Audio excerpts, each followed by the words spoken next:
ಕಡೆಗೆ ಹೋಗೋಣ. ಪುಸ್ತಕ ಮತ್ತು ಅವಿಶ್ವಾಸ.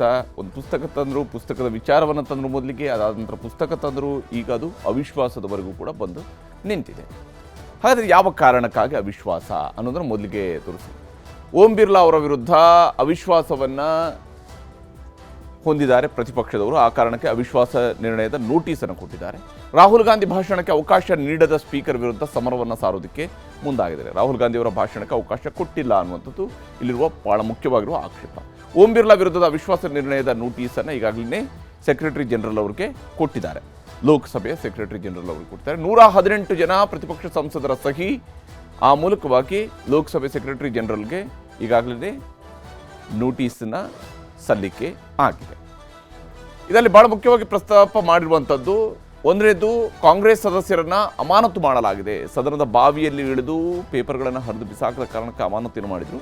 ಆ ಅಮಾನತು ಮಾಡಿರ್ತಕ್ಕಂಥ ವಿಚಾರವನ್ನು ಪ್ರಸ್ತಾಪ ಮಾಡಲಾಗಿದೆ. ಇದರಲ್ಲೂ ಕೂಡ ಪಕ್ಷಪಾತಿಯಾಗಿ ವರ್ತಿಸಿದ್ದಾರೆ ಅಂಥೇಳಿ. ರಾಹುಲ್ ಗಾಂಧಿ ಭಾಷಣಕ್ಕೆ ಅವಕಾಶವನ್ನು ಕೊಡದೇ ಇರುವಂಥದ್ದು.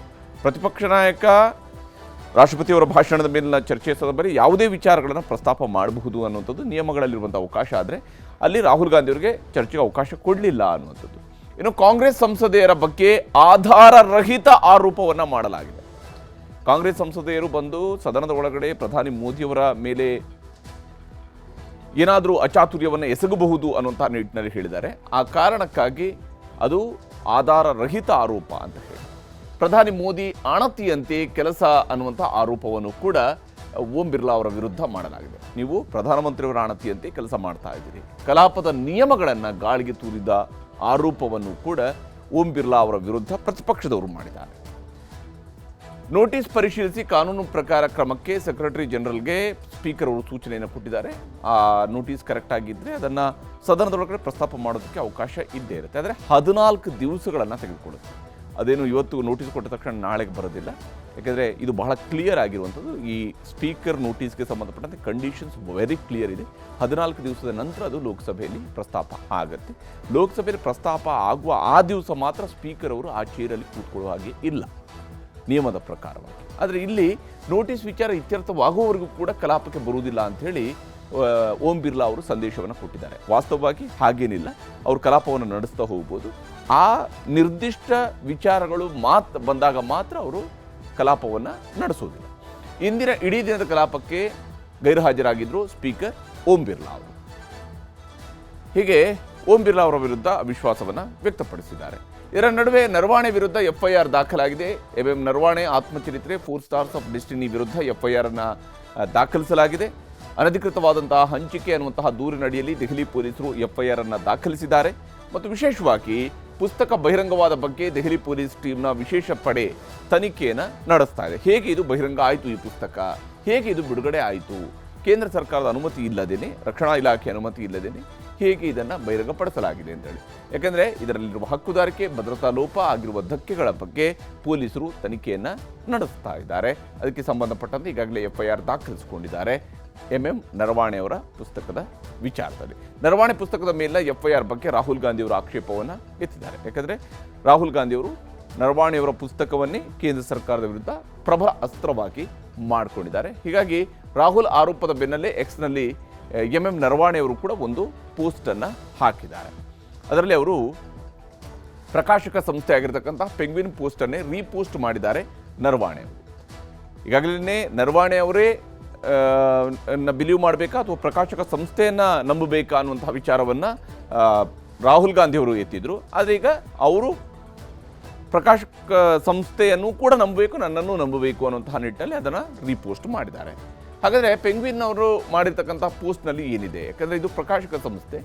ಇಲ್ಲಿ ರಾಹುಲ್ ಗಾಂಧಿಯವರು ತೋರಿಸಿರ್ತಕ್ಕಂತಹ ಪುಸ್ತಕವು ಕೂಡ ಅದು ಪೆಂಗ್ವಿನ್ ಸಂಸ್ಥೆನೇ ಹೊರತಂದಿರತಕ್ಕಂತಹ ಪುಸ್ತಕ ಅಂತ ಹೇಳಿ ಸಾರ್ವಜನಿಕ ವಿರೋಧ ವ್ಯಕ್ತವಾದ ಹಿನ್ನೆಲೆಯಲ್ಲಿ 4 ಸ್ಟಾರ್ಸ್ ಆಫ್ ಡೆಸ್ಟಿನಿಗೆ ತಡೆಯನ್ನು ಒಡ್ಡಲಾಗಿದೆ ಅನ್ನುವಂಥದ್ದನ್ನು ಪೆಂಗ್ವಿನ್ ಸಂಸ್ಥೆಯವರು ಹೇಳ್ಕೊಳ್ತಾ ಇದ್ದಾರೆ. ಸಾರ್ವಜನಿಕ ವಿರೋಧ ವ್ಯಕ್ತವಾದ ಹಿನ್ನೆಲೆಯಲ್ಲಿ 4 ಸ್ಟಾರ್ಸ್ ಆಫ್ ಡೆಸ್ಟಿನಿಗೆ ತಡೆಯನ್ನು ಒಡ್ಡಲಾಗಿದೆ ಅಂತ ಹೇಳಿ. ಮುದ್ರಣ ಅಥವಾ ಡಿಜಿಟಲ್ ರೂಪದಲ್ಲೂ ಕೂಡ 4 ಸ್ಟಾರ್ಸ್ ಆಫ್ ಡೆಸ್ಟಿನಿಗೆ ತಡೆಯನ್ನು ಒಡ್ಡಲಾಗಿದೆ. ಮುದ್ರಣ ರೂಪದಲ್ಲಿ ಅಂದರೆ ಪುಸ್ತಕವಾಗಿ ಮುದ್ರಣ ಆಗಿರ್ತಕ್ಕಂತಹ ಪುಸ್ತಕದ ಹಂಚಿಕೆ ಮಾಡೋಂಗಿಲ್ಲ.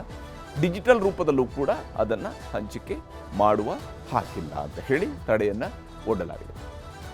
ಮತ್ತು ವಿಶೇಷವಾಗಿ ಮುದ್ರಣ, ಡಿಜಿಟಲ್, PDF, ಆನ್ಲೈನಲ್ಲಿ ಸಿಕ್ಕರೆ ಕೂಡ ಅದನ್ನು ನಾವೇ ವಶಕ್ಕೆ ಪಡ್ಕೊಳ್ತೀವಿ ಅಂತ. ಯಾಕೆಂದರೆ ಆಲ್ ರೈಟ್ಸ್ ಅದು ಪ್ರಕಾಶಕರ ಮತ್ತು ಯಾರು ಬರೆದಿದ್ದಾರೆ ಅವರ ಕೈಯಲ್ಲಿರುತ್ತೆ. ಹೀಗಾಗಿ ಅವರು ಅದನ್ನು ವಶಕ್ಕೆ ಪಡಿತೀವಿ. ಮುದ್ರಣ, ಡಿಜಿಟಲ್, PDF, ಆನ್ಲೈನಲ್ಲಿ ಸಿಕ್ಕರೆ ಅದನ್ನು ವಶಕ್ಕೆ ಪಡಿತೀವಿ ಅಂತ ಹೇಳಿದ್ದಾರೆ. ಈಗ ರಾಹುಲ್ ಗಾಂಧಿ ಅವರ ಕೈಯಲ್ಲೂ ಕೂಡ ಒಂದು ಪುಸ್ತಕ ಇದೆ. ಅದನ್ನು ಹಾಗಾದರೆ ವಶಕ್ಕೆ ಪಡ್ಕೊಳ್ತಾರೆ.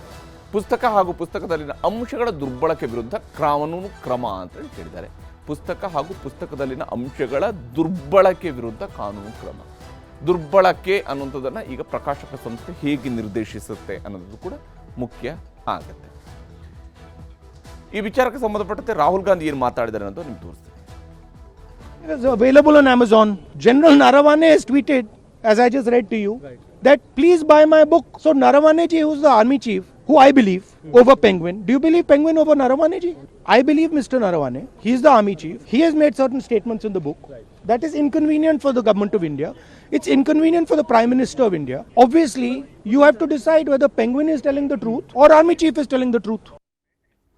ಸೊ ಈ ಮಾತನ್ನು ಯಾವಾಗ ರಾಹುಲ್ ಗಾಂಧಿ ಅವರು ಎತ್ತಿದ್ರು, ನೀವು ಯಾರನ್ನ ನಂಬ್ತೀರಿ, ಪೆಂಗ್ವಿನ್ ಪ್ರಕಾಶಕ ಸಂಸ್ಥೆ ನಂಬ್ತೀರಾ ಅಥವಾ ನೀವು ನರವಾಣೆ ಅವ್ರನ್ನ ನಂಬ್ತೀರಾ ಅನ್ನುವಂಥ ವಿಚಾರವನ್ನು ಎತ್ತಿದ್ರು. ಈಗ ನರವಾಣೆ ಅವರು ತಮ್ಮ ಎಕ್ಸ್ ಪೋಸ್ಟ್ನಲ್ಲಿ ಅವರು ರೀಪೋಸ್ಟ್ ಮಾಡೋದ್ರ ಮೂಲಕ ಪೆಂಗ್ವಿನ್ ಸಂಸ್ಥೆನೂ ನಂಬಬೇಕು, ನನ್ನನ್ನು ನಂಬಬೇಕು, ಪೆಂಗ್ವಿನ್ ಸಂಸ್ಥೆ ಏನು ಹೇಳ್ತಿದೆ ಅದೇ ನನ್ನ ನಿಲುವು ಕೂಡ ಆಗಿದೆ ಅನ್ನುವಂಥ ರೀತಿಯಲ್ಲಿ ಅವರು ತೋರಿಸಿದ್ದಾರೆ. ಯಾಕಂದರೆ ಅವರು ಅದನ್ನು ರೀಪೋಸ್ಟ್ ಮಾಡೋದ್ರಿಂದಾಗಿ ನೇರವಾಗಿ ಅವರ ಅಭಿಪ್ರಾಯವೂ ಕೂಡ ಅದು ಆಗಿರಬಹುದು. ಹೀಗಿರುವಾಗ ರಾಹುಲ್ ಗಾಂಧಿ ಈಗ ಪ್ರಸ್ತಾಪ ಮಾಡ್ತಾ ಇರ್ತಕ್ಕಂತಹ ಪುಸ್ತಕ, ಅದರ ಬಳಕೆ, ಅದರ ಹಂಚಿಕೆ, ಇದೆಲ್ಲದಕ್ಕೂ ಕೂಡ ನಿರ್ಬಂಧವನ್ನು ಹೇರುವಂಥ ಕೆಲಸವನ್ನು ಈಗ ಪೆಂಗ್ವಿನ್ ಸಂಸ್ಥೆ ಮಾಡಿದೆ. ಹೀಗಾಗಿ ನಾನು ಈ ಪುಸ್ತಕವನ್ನು ಪ್ರಧಾನಮಂತ್ರಿಗೆ ಕೊಡ್ತೀನಿ ಅಂತ ಹೇಳ್ತಿರುವಂತಹ ರಾಹುಲ್ ಗಾಂಧಿ ಒಂದು ಏನು ಮಾಡ್ತಾರೆ ಅನ್ನೋದನ್ನು ಕೂಡ ಕುತೂಹಲದಿಂದ ಎದುರು ನೋಡಬೇಕಾಗಿದೆ.